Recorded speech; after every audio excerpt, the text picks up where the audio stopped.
Shwmai a croeso cynnes, and welcome to the What's Your Story podcast.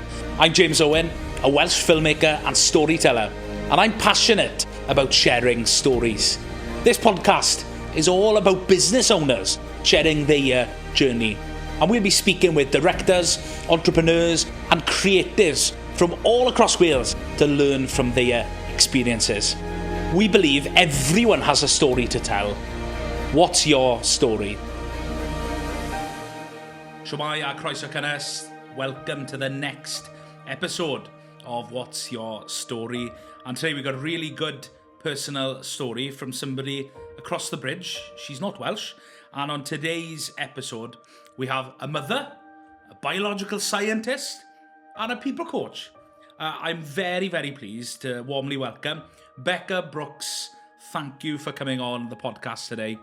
Bless you, James. Thank you for having me. It's been a very early morning getting across the bridge, but, well, absolutely worth it. Well, you didn't have to pay to come back in. This is true. This is true. How Do you things remember change. when you used to pay to come over the bridge? Yeah, when I first started having coaching across in Wales, I would pay every time. Don't tell Adam that, but I would pay every time. Let's get a bit of a discount now. But yeah, Becca, thank you so much for coming on. It's great to finally have you on. You've been on my hit list for some time. Yes. For those listening and watching, can you share with the audience, what does your day-to-day look like? As somebody who runs a business, what does your day-to-day look like, Beck, in a couple of sentences? What do you do? Great question. I am a wellbeing and performance coach is probably the best way to describe it. On a day-to-day basis, I don't know what's coming at me in a day, which is probably one of the things I love most about what I do.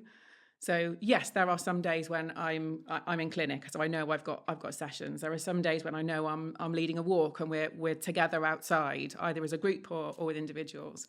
So in that respect, I've got structure. I do like a bit of structure.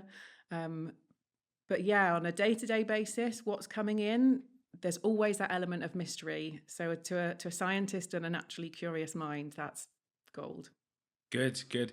So yeah, you were born in England. Growing up, what was life like for you at home? Because did you ever think as a young girl you'd be a biological scientist? I think I always loved being outside. My parents would probably laugh when they hear me say that.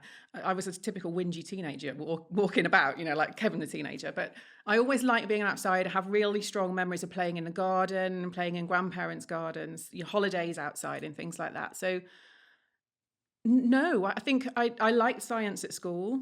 And I sort of very quickly worked out that was the kind of direction I was probably going to end up in. But I think, the first thing I wanted to do was help the egg lady at the farm. As a little girl, I used to walk up the lane behind our house to the farm, and we used to get the eggs from the egg lady. So I believe my first goal was to be the egg lady's helper. What was her name? The egg lady? Did she have a name? No, the egg lady was the her egg name. lady. Your father was a dentist. You Yes. learned very quickly you didn't want to be a dentist.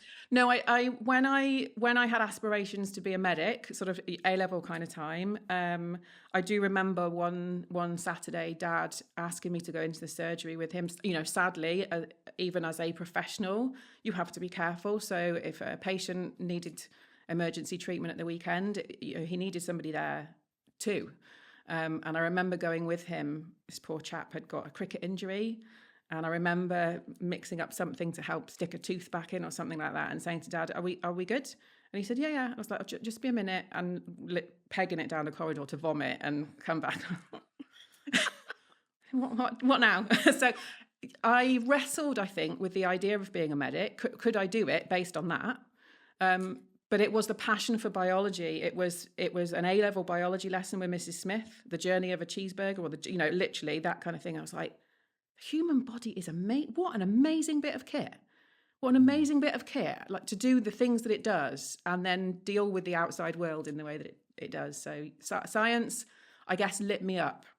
So it's a good experience that you had. Maybe you thought, okay, you're a bit squeamish in parts maybe, which is never good working in health, really. Probably not. But probably that planted some sort of seed for you to explore that area of science and biology. You did very well at school. You were somebody who behaved. You told me earlier offline, a square bear. I've never heard what a square bear is. Yeah. You were a square bear. Yeah, I had a very capable older brother. He'd gone on to be a vet.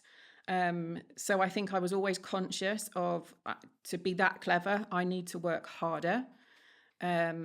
So I put a lot of pressure on myself. Certainly by the time it came to A-levels, put a lot of pressure on myself. I didn't know whether I'd make it into medical school.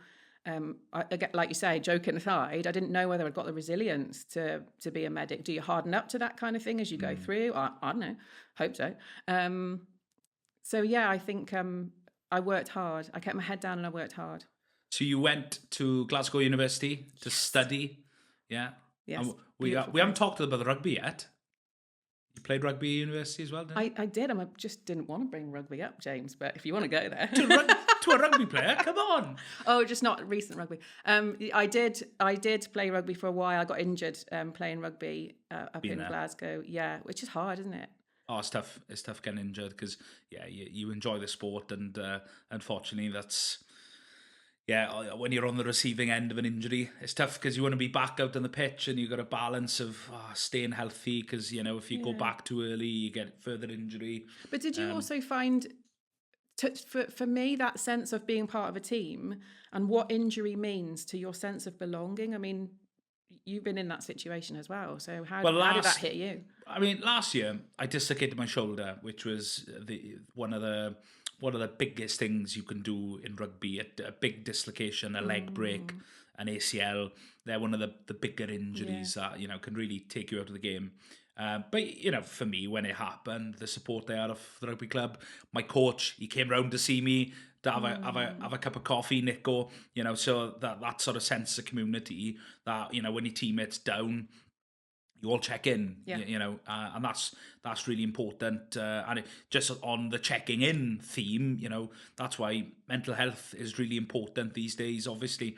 And in rugby, I think that, for us, it's really important that we do check in because, unfortunately, suicide, it happens. Yeah. We've experienced it just a couple of months ago.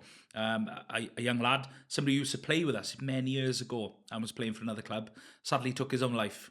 Okay. And I was really sad to hear that news because if that was one of my own teammates, I would be devastated because you kind of want to, you never want that to happen within your own team. So I feel there'd be a personal responsibility, on me then. Well, why didn't I do something about that? So I kind of never want to be in that position. But it's really important that, I think in that sense of belonging, you look after your mates. Yes. Not just on the field, because you do that. Yes. Myself as a Christian, I wouldn't run in to fill somebody in if that was happening on the field, But you would say in rugby, you'd fight for your teammates on the field, but off the field, you'd fight for them too. Yeah. And I think that sport brings that sort of sense of belonging, which you could find in other places, but it's a lot easier to find a sense of belonging when you're a part of a team sport, like rugby. So, Glasgow University, you went to study Bachelor of Science in biology. One of the things that really appealed about a Scottish university was slightly longer degree. You are not put under pressure to specialise particularly quickly. So I could go with that passion for biological sciences. I could study a really broad array of biological science subjects and things like stats and biometrics and like all the things you tell yourself you probably ought to do a bit of this as well. And then you specialise very gradually. And I like that. I really like that sense of there's time to make the right decision for you. And as a mum now with a teenage son and a stepdaughter that sort of going through that end of secondary school, sixth form kind of life, time seems to be so pressured. We're kind of almost forcing this decision. Like, what are you going to do? What are you going to do? And I think one of the things I've learned is there is time. We have time to make the right decision, even if it doesn't feel like it, because we're feeling these questions are at us everywhere. And I really like the fact that in Glasgow it was do this, then do this, and then is this still what you want to do by the time you get to honours? And I did. Great. And in your time studying microbiology, you had an opportunity to work in a military research lab. Yeah. And do you know what? It's funny when you look back, isn't it? The things that really have been a pivotal moment for you, because I didn't necessarily know what I was going to do with my microbiology. I always loved the clinical part of it. I'd had work experience and holiday jobs in hospital labs, which I loved. I kind of thought that was where I was going to go with it. And about 5 of us from our academic year went on to do work placements. The rest of the year group carried on and finished, went into final year. And we went off and did a year's placement using our science, I guess is probably the best way to describe it. And a couple of them went to drug companies, big, GSK, AstraZeneca, that kind of thing. And I went to the MOD. I went to the biological research lab down in Porton Down in Salisbury. So kind of going from city centre living to living in a house share in the middle of the countryside in Salisbury, dashing across the country lanes and signing in through the military gates in the morning. But it was the most amazing year, had the most amazing friends that I met that year, and a massive privilege to work in that kind of environment. That sounds pretty cool. Working in a lab in military. I can't even imagine some of the probably cool projects you would have looked into. Yeah, Is there some things you can't say? Yeah, I guess if you work for the Ministry of Defence, there's probably a level of compliance. You still have to sign the Official Secrets Act and things like that. But yeah, I Come know on. it's gutting, isn't it? Give me something. Were you working with bugs? What was it? Yeah. So I did work in detection. It's probably the easiest way to describe what I was doing. So much as we don't like to think about these things happening around the world, biological warfare agents are a risk, not only to military personnel, our military personnel, they are a risk to the civilians in the areas of conflict around the world, and in the areas that actually aren't in conflict yet, but at risk of conflict. And it's chilling. It's chilling. And you kind of think about it as that used to happen in the past, and that kind of awful thing. I'm thinking like Call of Duty. That's like they got storylines based on biological warfare, but that's it's quite scary. But okay, well, a privilege to sort of get that experience, and I get a sense of the weight of that responsibility doing that sort of research. But a privilege too. And I think knowing that what you do is going to protect people. It's a sad fact that it exists. So if you can be part of a detection team that means early detection, get people out, locked out, whatever it takes. It was a massive privilege as a student to be involved in something like that. As a student, fantastic. You graduated from your Bachelor of Science in Microbiology. You then went on to do further education. You loved studying, so you did a PhD. I did. What was that in?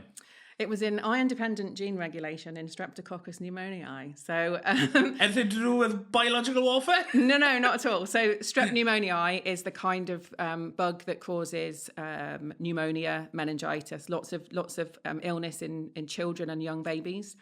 But any pathogen, any sort of infectious agent won't bother to cause disease if it's not in an environment where it can have the effect that it wants to have. It kind of saves its energy, for want of a better analogy. Mm-hmm. So for most bugs and their ability to cause disease, they will switch on through environmental sensing. So I was looking at iron from your blood as the sort of sensing thing. Really, I'm in the presence of iron. I'm going to cause disease and have my greatest effect. And this is the thing. The human body is so cool. It's the most amazing bit of kit. It does really cool things when it has problems, and then the things that want to cause us problems, lots of them are just one step ahead of us.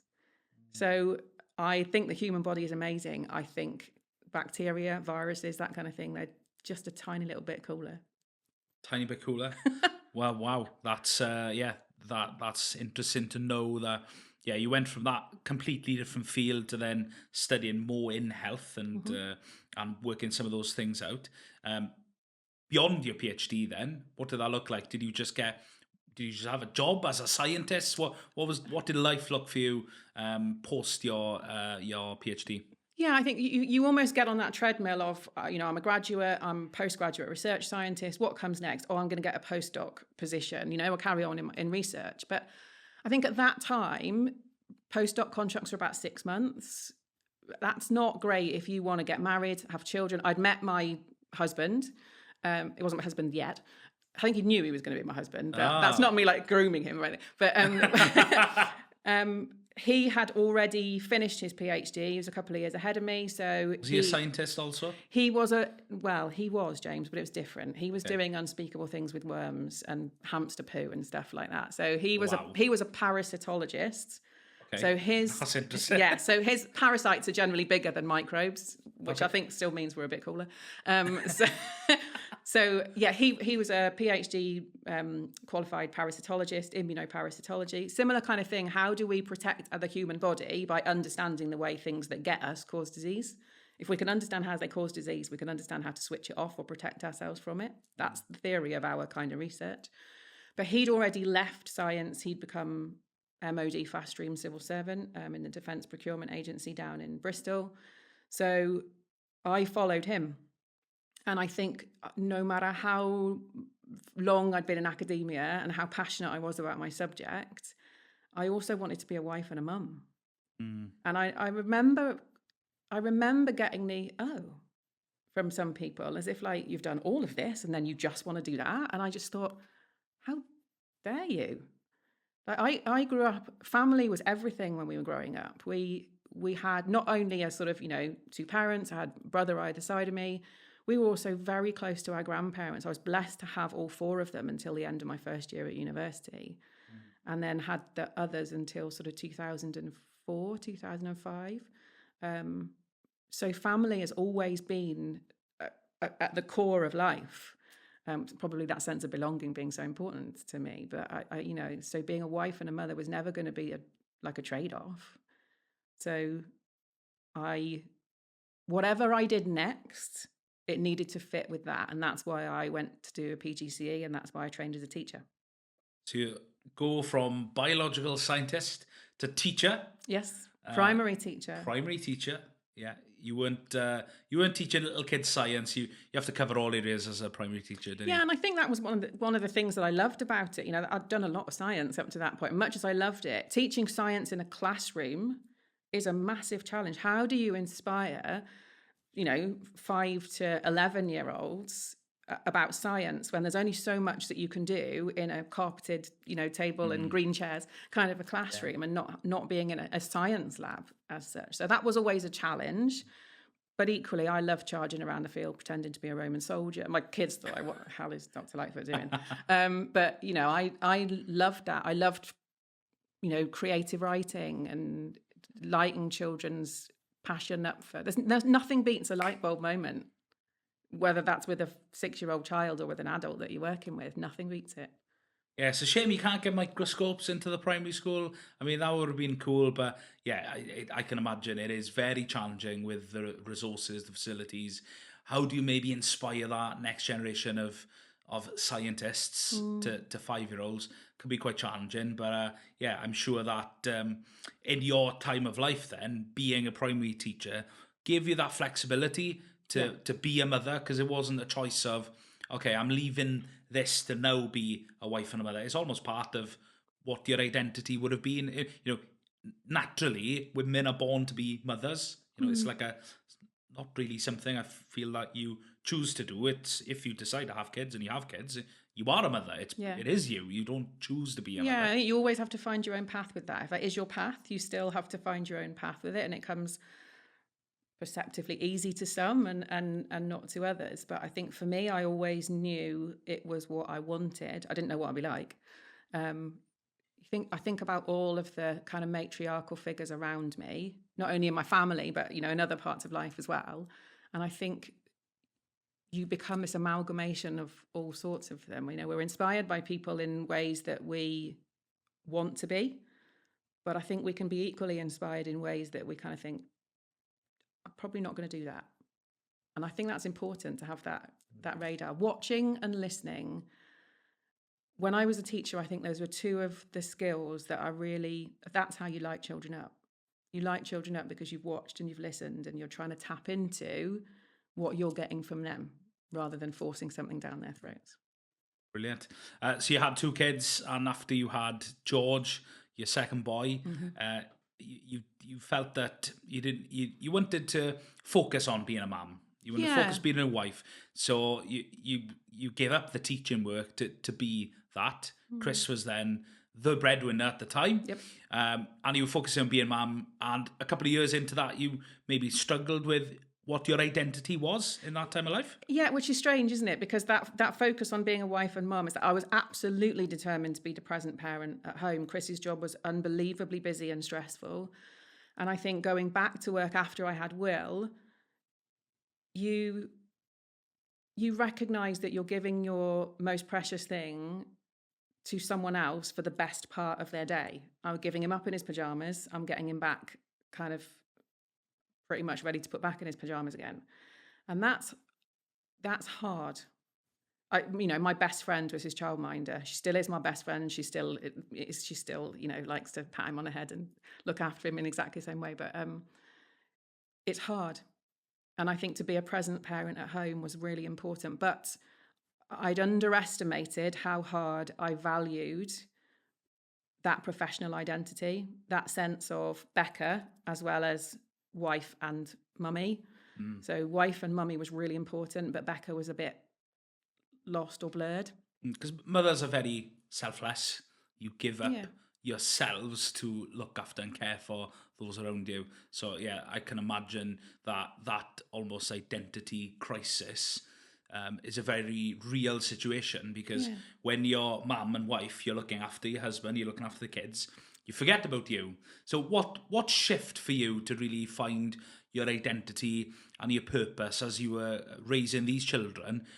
What changed in it for you for something to click and go, this is now what I want to do? To be really honest, a chance meeting. I was in Cribbs Causeway shopping centre in Bristol, and a lady came up to me and she said, I'm looking for some great people to join my business. Do you have 2 minutes to have a conversation? And I thought, what part of me screeching at William to grab George's drink cup that just rolled towards the door of Clinton Cards, other card shops are available, and makes me seem like a good prospect for your business? I literally, looking back, I think I'd probably look like I'd fallen out of the washing basket. Or I just felt like a pretty chaotic moment in my life. But that was when I met Sarah, who then became my mentor for my network marketing business. That's when Tip the Balance was born, a product-based business, but a product-based business that was based in natural health. As a scientist, I was like, I get this. You're telling me what this product is, and I totally get how that's going to work on a cellular level in the body. So my belief in the products was huge. I didn't have any experience as a business owner, felt massively out of my depth.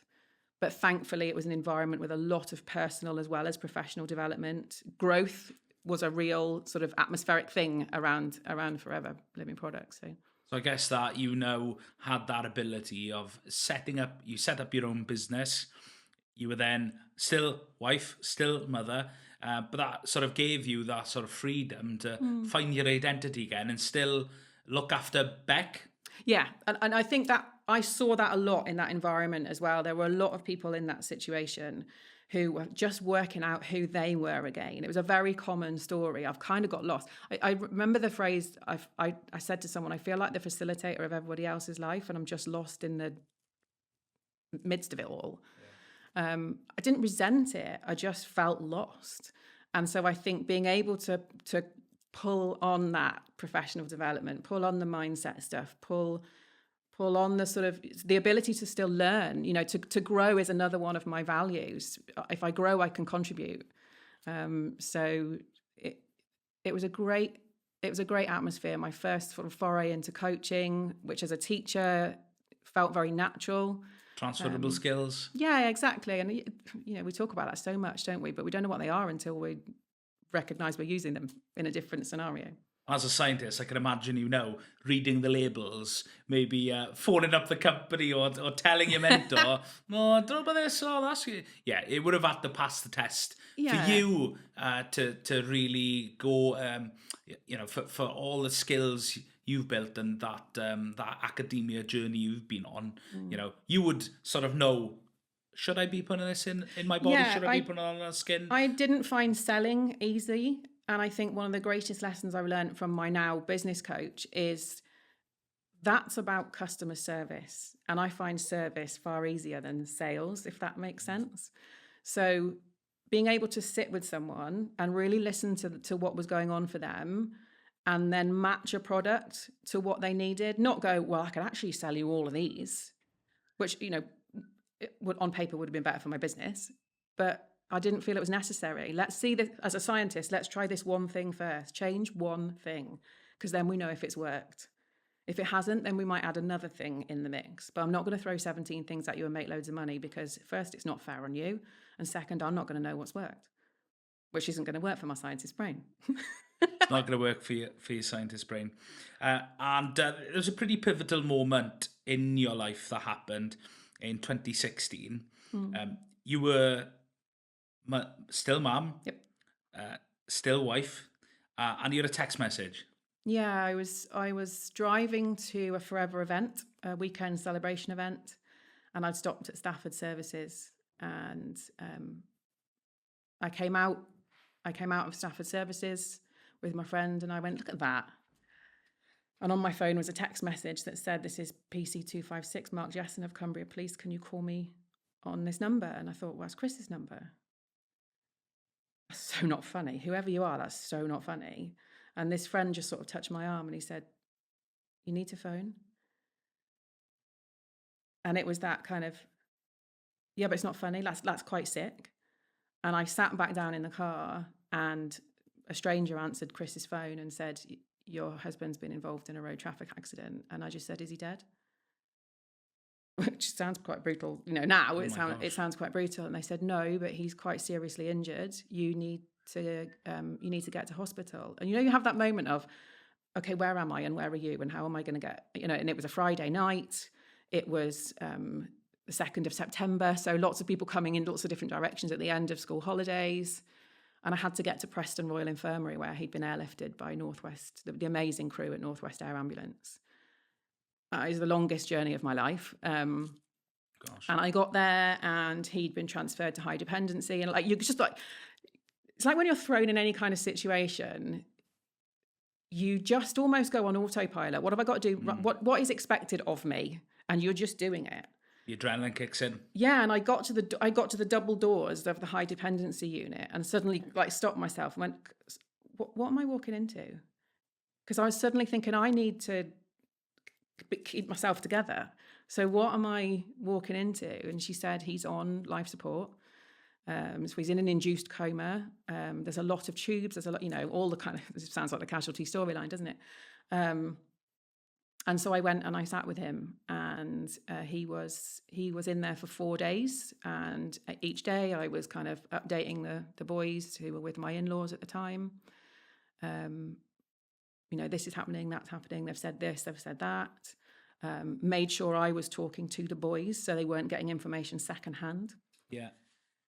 And they brought him out of the coma. They took a pelvic binder off, which was a very scary moment because that can be quite catastrophic if things aren't stable. And he seemed to be improving.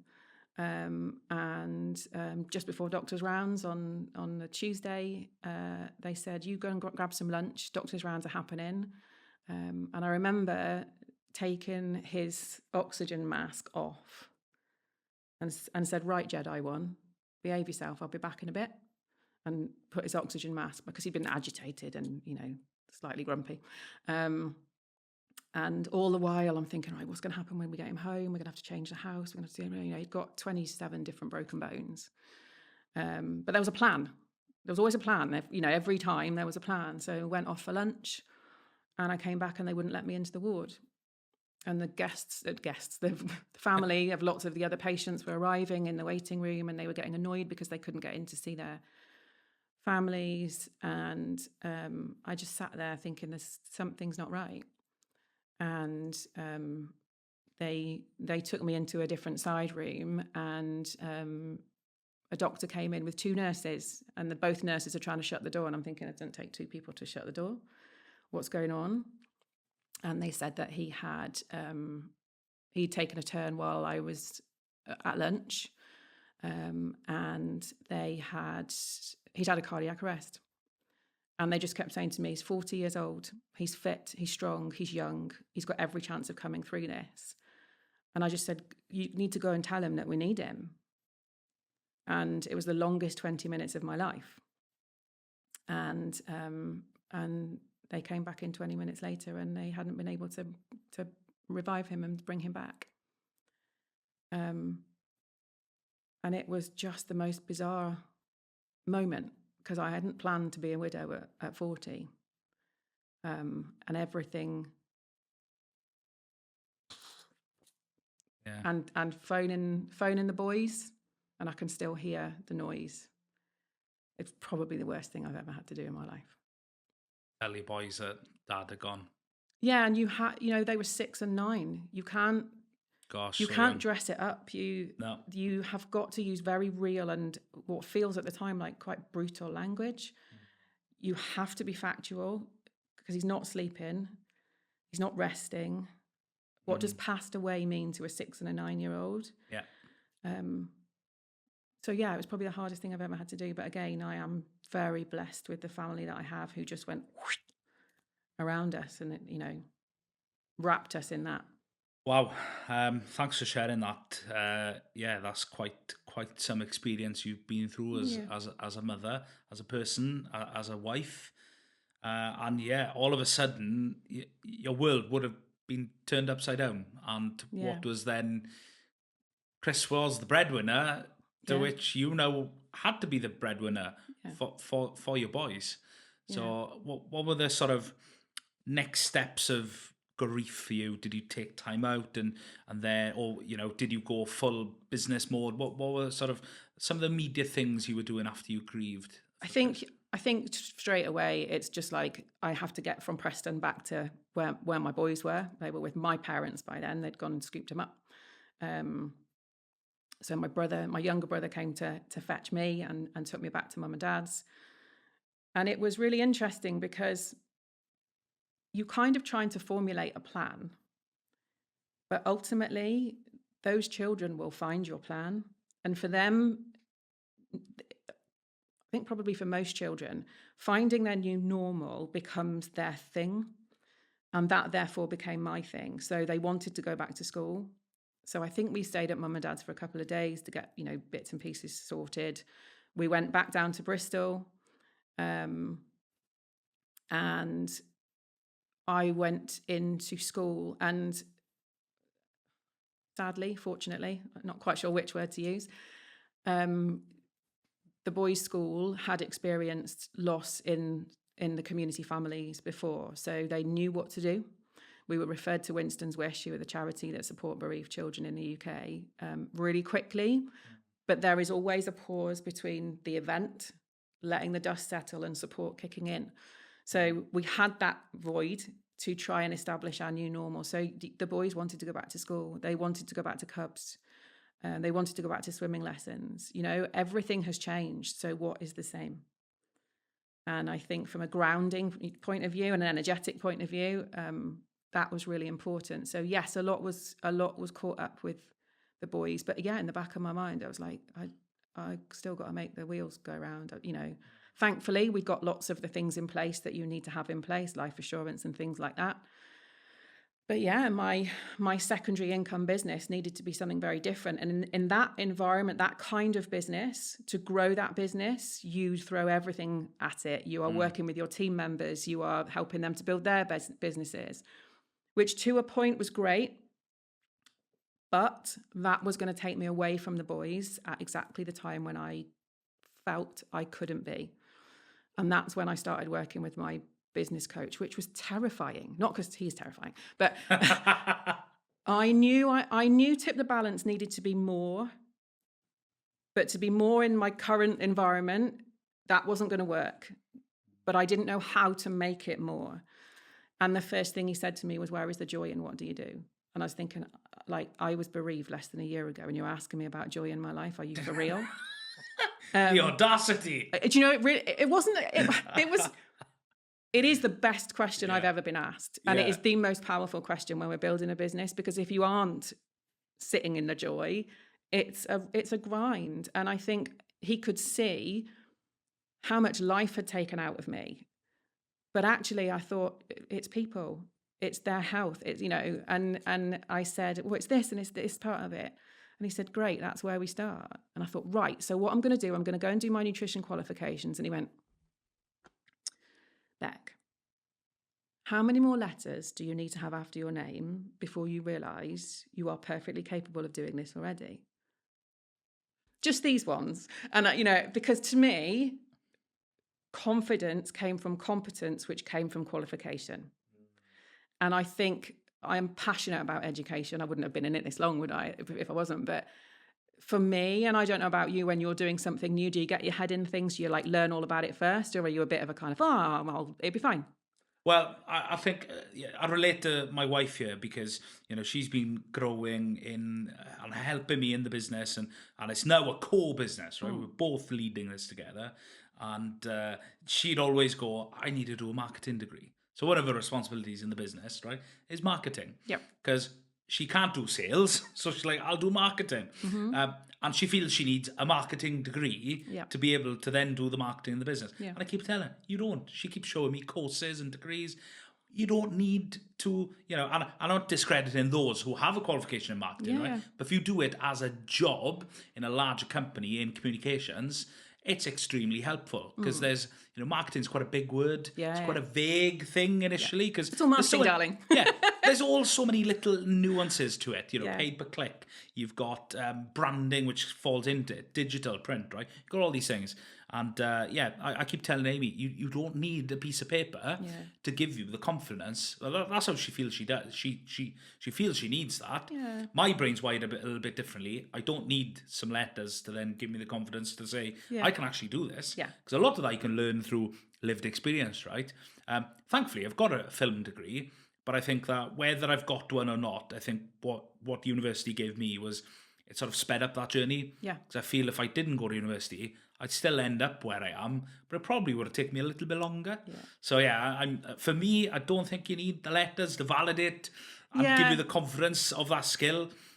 It's different. If you want to be a biologist, a biology scientist, biologist, is that a word? A biological scientist, I would say. But I think that vocational element, the teaching probably is that bit that to be able to be allowed almost to do this, I need to be qualified in it. But I think looking back, the things that have been most important in life at sort of, turning 50 this year, it's not the letters after my name that got me through it. It's the, resilience through adversity and, adaptability. You can have a great plan, but you don't know what's going to happen tomorrow, and then you can't necessarily plan for that. You've got to roll with some things. I think a lot of people who listen to this, and mainly business owners, we've got a big audience and a variety of people who listen to the podcast. But I think adaptability and resilience, I think those are key ingredients of being an entrepreneur. Because sometimes the plan doesn't. Sometimes it doesn't go to plan. Ain't that the only thing that's guaranteed in life? Sometimes, and like you shared just now, you would realise, what sort of situation Chris was in. Oh, that's fine. We're going to change the house, and you're already coming up with a plan. And then obviously it didn't go to plan, and then you had to learn to then be.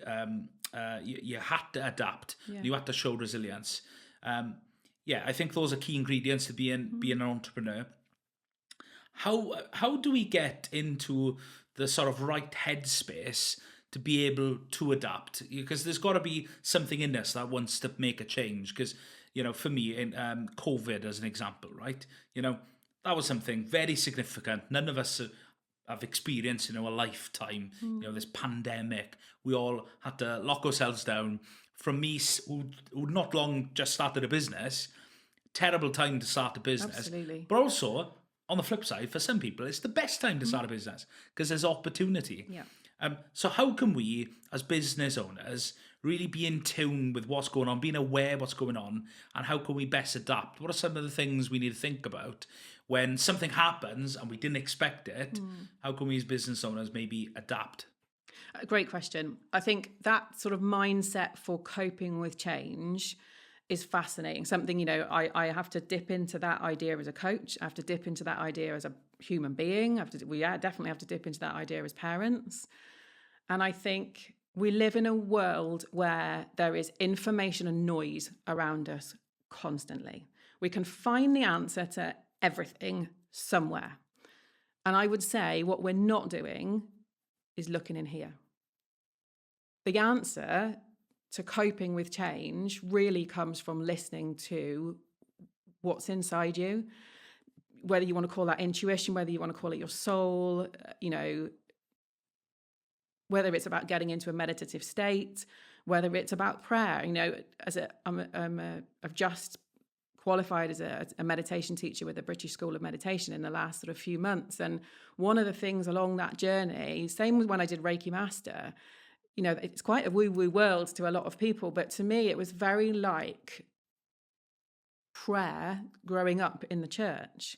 It's time and it's space and it's quiet. Mm.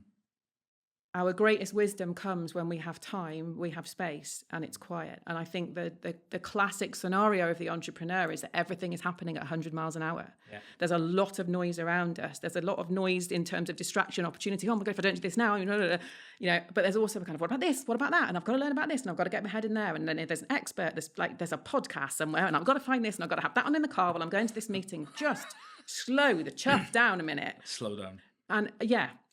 So I think slowing down, time and space, and maybe COVID gave some of us that and we just didn't realize. It was enforced, so we probably didn't feel we wanted it.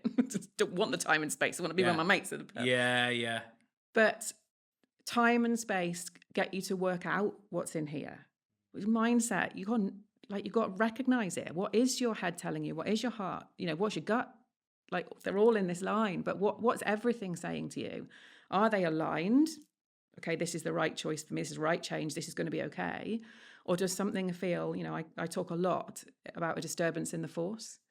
Not just because I grew up around Star Wars, but that sense of, in terms of their well-being, people will come to me, but they don't necessarily, or they won't come to me because they can't put a label on what it is. Mm. Be that a business leader, someone that works at the ground level on, feet on the floor in the team, whether it's an individual, a family, an organization, charity, school, whatever, they feel a disturbance in the force. And it's often because they're not, something is out of kilter. It's not aligned. They're not clear about something. If we're really clear, that's when we've got really good focus. That's when we can go pursue whatever it is and do whatever it takes. But we've got to be straight down the line. We've got to be in tune.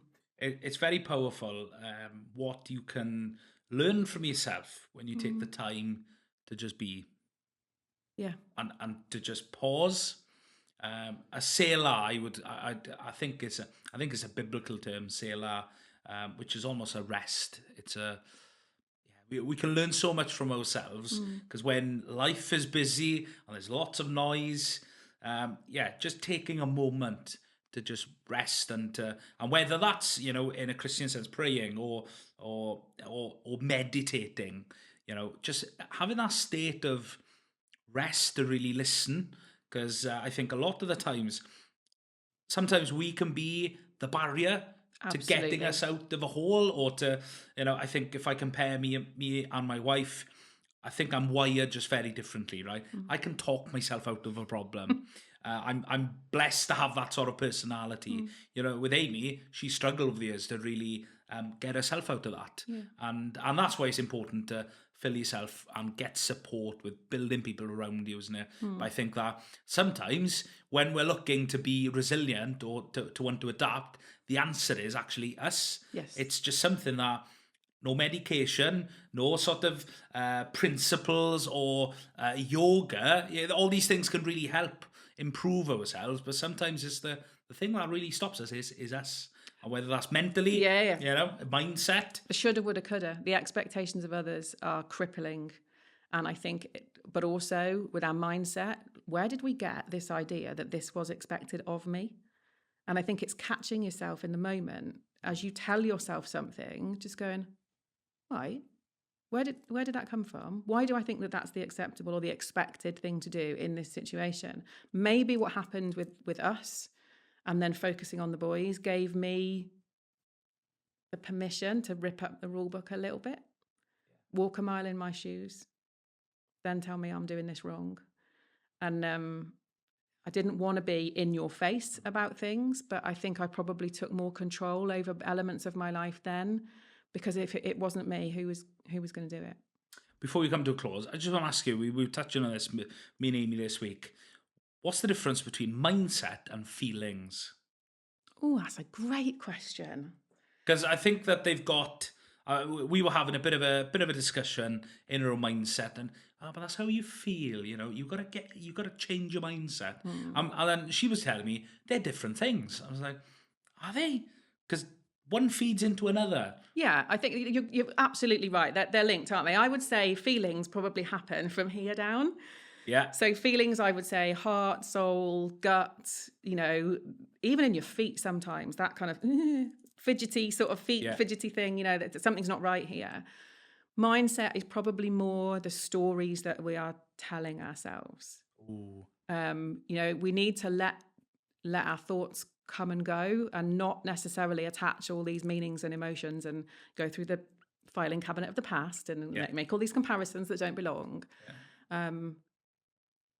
It's what we tell ourselves up here. I think it's more about what we feel, but what we tend to do is cut. It's almost like you've severed something here. Yeah. So we become driven in our head. And I think that's where things like yoga, one of the things I love about yoga is it forces you back into your body. You really tune into what's going on. You can't really think about the shopping list and everything else when you're in a down dog and you need to go into a 3-leg down dog or something like that, unless you want to face plant the floor, which I have done. But it kind of brings you back into your body, brings you back so you can feel the feels. And I think, people often say, how do you get through grief? What am I supposed to do?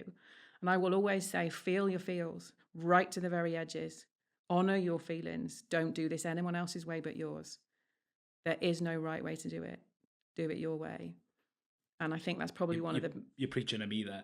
No, sorry. No, I'm not. But yes, I am. You are. But I am, but I'm not. And I'm a people pleaser. I'm driven a lot by what's expected of me, but it hasn't always served me well.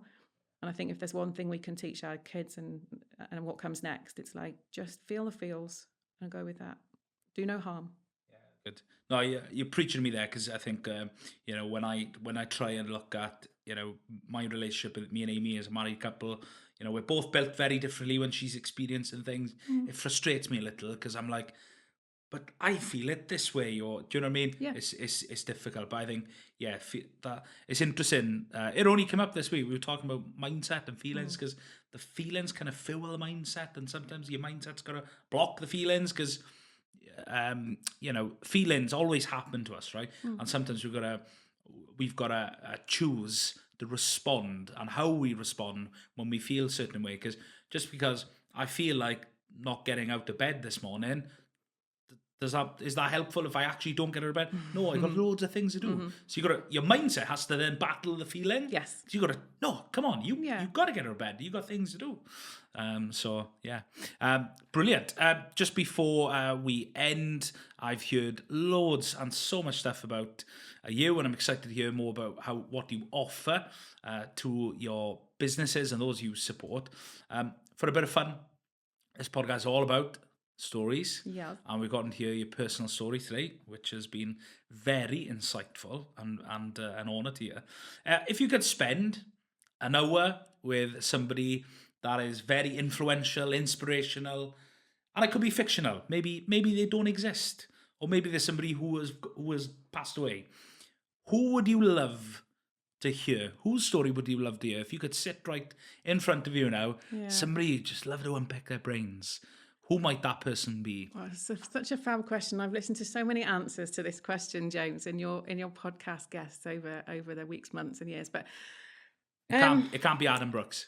Oh, I have to listen to him all the time. Interestingly, though, I would give anything to have another conversation with my granny, because she was the inspiration for so much in my life. But I never had the chance to meet Adam's father. So my now husband, Adam, talks a lot about him. Losing Chris and losing his father at a very similar time was one of the things that our friendship, I think, was based on. Yes, he was my business coach, but we became really good friends and then kind of got together. We didn't see it coming, which is lovely. But I never knew his dad. And even when he talks about him now, I would give anything to sit down with a bottle of wine and a cheese board and really get to know him. Yeah. And it's something that kind of fills me with sorrow that I missed it by such a short period of time. But also hearing stories about him fills me with joy. It kind of makes Adam make a lot more sense sometimes. Yeah. So yeah, I think if I could have an hour with anyone, I would cherish an hour with Paul Brooks. Paul Brooks, brilliant. Thank you so much, Becca, for coming on and sharing your story. If anyone wants to find out more about being coached or maybe some tips on mindset, they want to get in touch, where can they find out more about Becca and Tip the Balance? Where do they go? The easiest way probably is to find me on social media. So I am Becca Brooks on Facebook. I'm Rebecca Brooks on LinkedIn because it sounds a bit more grown up, doesn't it? Tip the Balance, the clinic without walls. And we have a website, tipthebalance.life. And you can, link everything up all around there. You haven't got walls in your clinic, no? No, that's with reference to the referral partners I work with. So I have so many amazing professionals that are part of the network. Again, a sense of belonging, and that's where we lean into each other and support each other to give the very best care to the people we work with, and that's ultimately what it's all about. That's it. Well, thank you for coming down. Really, just very blessed to hear this story. And thank you for sharing so vulnerably about Chris. And I hope that this is an honour to his name and his memory. So thank you, Becca. Thanks for coming down. And I'm excited to hear more about tipping the balance and what more is to come for the future. Thank you for coming. Thanks, James.